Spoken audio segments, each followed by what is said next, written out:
Hey Siri, call Sahba. Calling Saba.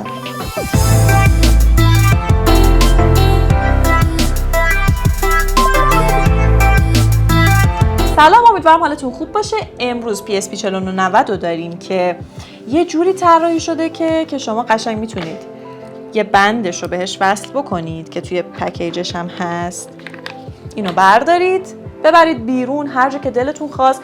پورت های AUX و کلا پورت های ورودیش محافظ داره، درپوش داره، بسته میشه.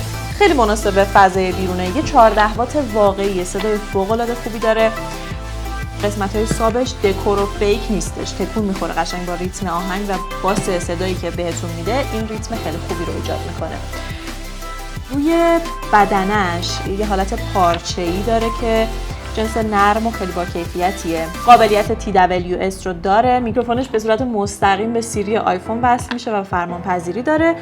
حالت رادیو AUX، بلوتوث و تمام این حالت رو هم پشتیبانی میکنه. از طریق تایپ C هم شارژ میشه که خب اینم خیلی نکته مثبتیه در رابطه باهاش که شارژرش هم توی پک خیلی خوشگل و خاصی که داره قرار دادن. RGB لایت داره، قابل تنظیم تو رنگ‌های مختلف. فراموش نکنید که خوشبختانه اصلا جای نگرانی نیست. IPX6 در این حد رو پشتیبانی میکنه، یعنی در برابر اینکه حالا یه ذره آب بپاشه کنارش روش یا حالا یه ذره آب اینجوری خیس بشه مشکلی پیش نمیاد.